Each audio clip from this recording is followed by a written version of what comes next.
எல்லாருக்கும் என்னோட வணக்கத்தை தெரிவிச்சுக்கிறேங்க. இன்னைக்கு நம்ம என்ன பார்க்க போறோம்னா, ஈரான் தலைநகர் தெஹ்ரான் மீது அதிபயங்கர டார்க் ஈகிள் ஆயுதத்தால் தாக்க ட்ரம்ப் பென்டகனுக்கு உத்தரவு.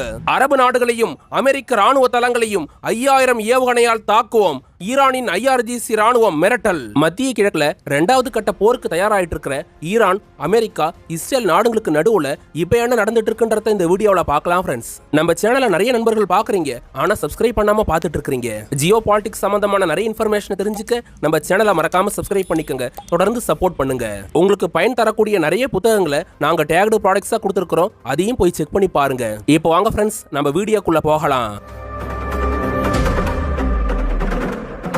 உலகத்துல ஏதோ ஒரு மூலையில் நடக்கிற போர் வேற ஒரு நாட்டுல பசியும் பட்டினியும் ஏற்படுத்துங்க. அந்த வகையில தான் இப்ப 2026ல அமெரிக்க அதிபர் ட்ரம்பால தொடங்கப்பட்ட ஈரான் போர் உலகம் முழுக்க பல நாடுகள்ல பொருளாதார பாதிப்புகளை ஏற்படுத்திக்கிட்டே இருக்குது. ஏப்ரல் மாசம் 5ஆம் தேதியில இருந்து இப்ப வரைக்கும் கடந்த 30 நாளா ஈரான், அமெரிக்கா, இஸ்ரேல் நாடுகளுக்கு நடுவுல போர் எதுவும் நடக்கலங்க. என்னதான் இந்த 3 நாடுகளுக்கு நடுவுல போர் எதுவும் நடக்காம இருந்தாலும் அமெரிக்கா ஈரானோட 2வது கட்ட போர் நடத்துற விதமா ஸ்ட்ரெய்ட் ஆஃப் ஹார்மோஸ் கடல் பகுதியில நேவல் பிளாக்கேட்டை உருவாக்கி வச்சிருக்காங்க. இப்ப ஏப்ரல் மாசம் கடந்து மே மாசமே பிறந்து போச்சுங்க. இருந்தாலும் ஈரானுக்கு எதிராக அமெரிக்கா போட்டு வச்சிருந்த நேவல் பிளாக்கேட்ன்றது எந்த வகையில அகற்றப்படாம அங்க உச்சகட்ட போர் பதற்றம் நிலவிட்டு இருக்கிறதா குளோபல் மீடியாவா இருக்க APT வந்து செய்தி வெளியிட்டு இருக்காங்க.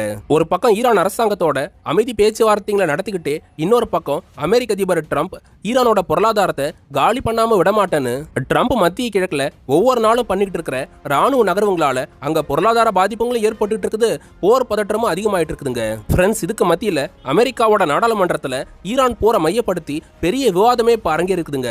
அமெரிக்காவோட நாடாளுமன்றத்துல ஈரான் போர் சம்பந்தமா ட்ரம்போட நிர்வாகத்துல இருக்கக்கூடிய ஆட்கள் போர் சம்பந்தமான விவரங்களை அடுத்தடுத்து வெளியிட்டு வந்தாங்க. அப்ப பென்டகன் சார்பா ஈரான் போருக்கு 35 நாளுக்கு மேல போர் நடத்தினப்ப எவ்வளவு செலவாச்சுன்னு குறிப்பிட்டு இருந்தாங்கன்னா, போருக்காக பயன்படுத்தப்பட்ட அமெரிக்க வீரர்களோட சம்பளம், உணவுப் பொருளுங்க, அதுக்கப்புறம் அமெரிக்காவோட ராணுவ தளவாடங்களா இருக்க போர் விமானங்கள், ஏவேக்ஸ் விமானங்கள், ராணுவ போக்குவரத்து விமானங்கள்ல தொடங்கி போர்ல அமெரிக்கா ஈரானுக்கு எதிராக பயன்படுத்தின ஜெரால்ட் R. ஃபோர்டு, அதுக்கப்புறம் ஆப்ரஹாம் லிங்கன் விமான தாங்கி போர்க்கப்பலுக்கு என்ன செலவாச்சுங்கன்றது உட்பட எல்லா செலவுகளையும் சேர்த்து அமெரிக்கா எவ்வளவு ஆச்சுன்ற பட்டியலை வெளியிட்டு இருந்தாங்க. 36 நாள் போருக்கு ஏறத்தாழ $2500 மில்லியன் வரைக்கும் செலவானதா அமெரிக்கா சொல்லியிருந்தாங்க. இதை கன்வெர்ட் பண்ணி இந்திய ரூபாய்க்கு கணக்கு பண்ணி பார்த்தீங்கன்னா ஏறத்தாழ 2.5 லட்சம் கோடிக்கு மேல அமெரிக்கா செலவு பண்ணிருக்கிறதா டிஃபென்ஸ் எக்ஸ்பர்ட்டுங்க பதிவு பண்ணிருக்காங்க. இது ஒரு பக்கம் இருக்க, நாடாளுமன்றத்தில் அமெரிக்காவோட வார் செக்ரட்டரி சீஃபா இருக்கிற பீட்டர் எக்ஸேத் கிட்ட எதிர்க்கட்சிங்க நிறைய கேள்விகளை முன் வச்சிருந்தாங்க. அதுக்கு அவர் என்ன விளக்கங்களை கொடுத்திருந்தாருன்னா, ஈரான் போர்ல அமெரிக்காவோட ட்ரம்ப் நிர்வாகம் தோல்வி அடைஞ்சிட்டதா எதிர்க்கட்சிங்க விமர்சனம் பண்ணிட்டு இருக்கிறீங்க. ஆனா அமெரிக்கா இந்த போர்ல மகத்தான வெற்றியை பதிவு பண்ணிருக்குதுன்னு பீட்டர் எக்ஸேத் வந்து பேசியிருக்காருங்க. போர் தற்காலிகமா நிறுத்தப்பட்டு பேச்சுவார்த்தைங்க நடந்துட்டு இருக்குது. இந்த பேச்சுவார்த்தையில ஈரான் படிப்படியா அமெரிக்கா கிட்ட அணு ஆயுத ஒப்பந்தத்தை நோக்கி நகர்ந்துட்டு இருக்காங்கன்றத எதிர்க்கட்சிங்க புரிஞ்சுக்கணும்னு பீட்டர் எக்ஸேத் வந்து பேசியிருக்காருங்க. என்னதான் பீட்டர் எக்ஸேத் ஈரான் போர் சம்பந்தமா நிறைய விளக்கங்களை கொடுத்துட்டு இருந்தாலும் அமெரிக்காவோட எதிர்க்கட்சிங்க ட்ரம்புக்கு எதிராக கடுமையான விமர்சனங்களை முன் வச்சிருந்தாங்க. ட்ரம்போட முட்டாள்தனமான பைத்தியக்காரத்தனமான இந்த போரால அமெரிக்காவில் விலைவாசின்றது அதிகமா இருக்குது. அமெரிக்க அதிபர் ட்ரம்ப் பிப்ரவரி 28, 2026ஆம் தேதி அன்னைக்கு ஈரானுக்கு எதிராக ஆபரேஷன் எபிக் ஃபியூரின்ற போரை தொடங்கினப்ப ஈரான்ல ஆட்சி மாற்றம், ஈரானோட ராணுவத்தை சரணடைய வைப்போம், அவங்களோட இன்றிச்சில் யுரேனியத்தை கைப்பற்றுவோன்னு நிறைய விஷயங்களை பேசியிருந்தாரு. ஆனா அது எதையுமே இப்ப வரைக்கும் ட்ரம்பால சாத்தியப்படுத்த முடியலன்னு அமெரிக்காவோட எதிர்க்கட்சிங்க பீட்டர் எக்ஸேத்தை வச்சுக்கிட்டு நாடாளுமன்றத்துல கடுமையான விமர்சனங்களை ட்ரம்புக்கு எதிராக முன் வச்சுதா குளோபல் மீடியாவா இருக்க தி கார்டியன் வந்து செய்தி வெளியிட்டு இருக்காங்க. இப்படி ட்ரம்புக்கு எதிராக எதிர்க்கட்சிங்க விமர்சனங்களை முன் வச்சாலும் அமெரிக்க அதிபர் ட்ரம்ப் அதை பத்திலாம் கவலைப்படாம ஈரானுக்கு எதிராக அடுத்த கட்ட போருக்கு நாங்க தயாராயிட்டோம்னு அவர் தரப்புல பேசியிருக்காருங்க. ஈரான் நாட்டுக்கு பெரிய அளவுக்கு வருமானத்தை கொடுத்துட்டு இருந்த அந்த நாட்டோட கச்சா எண்ணெய், அதுக்கப்புறம் கேஸ் ஏற்றுமதியை முடக்கி இருக்கிறதா பேசியிருக்கிற அமெரிக்க அதிபர் ட்ரம்ப் ஈரானோட போர்ட்டுகள்ல இருந்து அமெரிக்காவோட அனுமதி இல்லாம எந்த சரக்கு கப்பலுங்களும் வெளியே போக முடியாது, உள்ளவும் வரவும் முடியாது. அமெரிக்காவோட கடல் முற்றுகையை மீறி ஈரானோட அரசாங்கன்றது எதனா கடல் வழி வர்த்தகத்தில் ஈடுபட முயற்சி பண்ணாங்கன்னா அமெரிக்கா உடனடியாக தாக்குதலை தொடங்கும்னு ட்ரம்ப் பகிரங்கமா மிரட்டி இருக்காருங்க. மே மாசம் 2026ல இன்னும் கொஞ்ச நாளைக்கு ஈரானுக்கு அமெரிக்கா டைம் கொடுக்குது. அந்த காலகட்டத்துக்குள்ளார அமெரிக்கா கிட்ட ஈரான் அவங்க கைவசம் மறைச்சு வச்சிருக்கிற 550 கிலோ செறிவூட்டப்பட்ட யுரேனியத்தை அமெரிக்கா கிட்ட ஒப்படைச்சிடணும். இல்லைன்னா ஈரான் நாடு மேல இதுவரைக்கும் இல்லாத அளவுக்கு அதிபயங்கரமான தாக்குதலை அமெரிக்கா நிச்சயம் நடத்தும்னு ட்ரம்ப் திட்டவட்டமா பேசியிருக்காருங்க. இதுக்கு மத்தியில அமெரிக்காவோட சென்ட்ரல் கமாண்டுக்கு ட்ரம்ப் சார்பா என்ன உத்தரவுங்க கொடுக்கப்பட்டிருக்குதுன்னா, ஈரானுக்கு எதிரான அமெரிக்காவோட 2வது கட்ட போர் இந்த மே மாசம் 2026 எந்த நிமிஷமும் தொடங்கலாம். அதனால அந்த போருக்கு முழுவீச்சில் தயாரா இருக்கணும்னு அமெரிக்க ராணுவத்துக்கு ட்ரம்ப் உத்தரவிட்டிருக்காருங்க.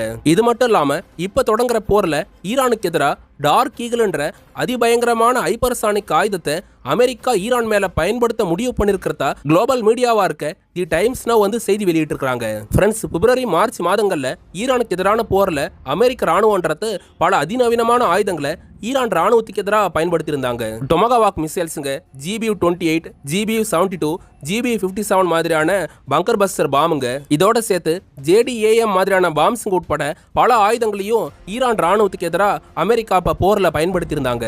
அதுலயும் ஈரானுக்கு எதிரான போர்ல ஈரான் ராணுவத்தோட அண்டர் கிரவுண்ட் மிசைல் சிட்டிஸையும், அதுக்கப்புறம் ஈரானோட ராணுவ தளங்கள், அவங்களோட நாதன்ஸ், இஸ்பகான், ஃபார்டோ மாதிரியான நியூக்ளியர் சைட்டுங்க மேல தாக்குதல் நடத்த அமெரிக்கா அதிநவீனமான B-2 பாம்பர்ஸுங்களை பயன்படுத்தி இருந்தாங்க. அமெரிக்கா பயன்படுத்தின இத்தனை வெப்பன்கள்ல டார்க் ஈகிள் வெப்பன் மட்டும் அப்ப பயன்படுத்தாம இருந்ததுங்க. அமெரிக்க ராணுவம் உருவாக்கி இருக்கிற இந்த டார்க் ஈகிள் வெப்பன்ன்றது ஒரு ஹைப்பர்சானிக் மிசைலா இருக்குது. ஃப்ரெண்ட்ஸ், இப்போ வரைக்கும் உலகத்துல போர்க்களத்துல நேரடியா ஹைப்பர்சானிக் மிசைலை பயன்படுத்தின நாடு எதுனா அது ரஷ்யா தாங்க. இந்த மாதிரி ஹைப்பர்சானிக் மிசைல்ஸுங்களை ரஷ்யா, சீனா, அமெரிக்கான்ற இந்த 3 நாடுங்க மட்டும்தான் உருவாக்கி வச்சிருக்காங்க. அதுலயும் நோட் பண்ண வேண்டியது என்னன்னா, உக்ரைன் போர்ல ரஷ்யா மட்டும்தான் ஹைப்பர்சானிக் ஆயுதத்தை நேரடியா பயன்படுத்தி இருக்காங்க.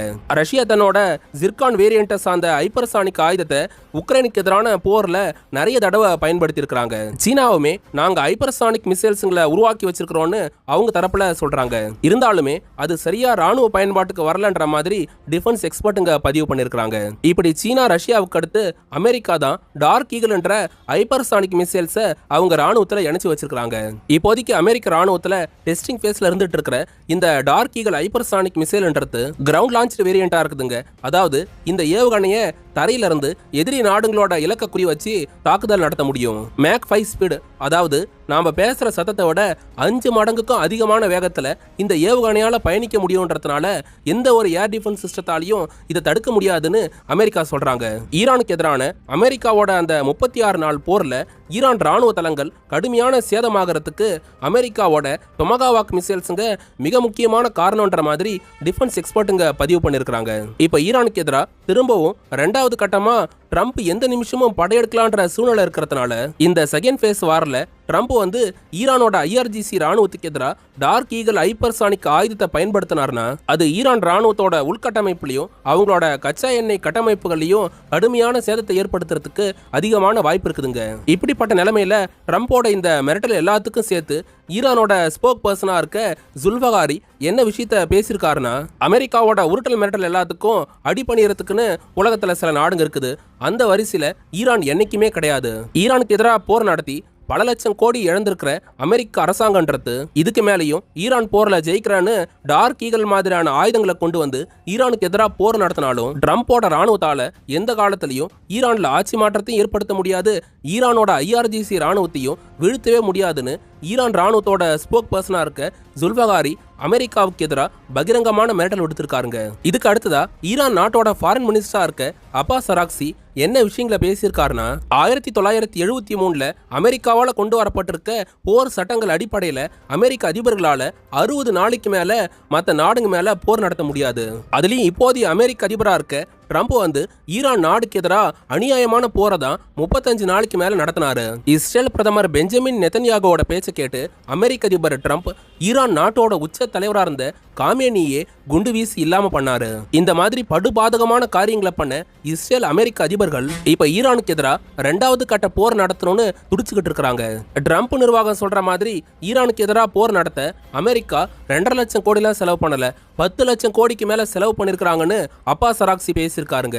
அமெரிக்க அரசாங்கத்தோட இப்ப வரைக்கும் எந்த ஒரு நேரடியான பேச்சுவார்த்தையிலையும் ஈரான் ஈடுபடல, இதுக்கு மேலேயும் ஈடுபட போறதும் கிடையாது. ஈரான் அரசாங்கம் பொதுமக்களுக்கான மின்சார தேவைக்காக செறிவூட்டப்பட்ட யுரேனியத்தை என்னென்னைக்கும் வச்சிருக்கும். அமெரிக்கா சொல்றாங்கன்னு ஈரான்ல இருக்கிற நாதன்ஸ், இஸ்பகான், ஃபார்டவ், அரக் மாதிரியான நியூக்ளியர் சைட்டுங்களை எங்களால மூட முடியாது. அமெரிக்காவோட நிரந்தரமான போர் நிறுத்த ஒப்பந்தத்தை தான் ஈரான் அரசாங்கம் விரும்புது.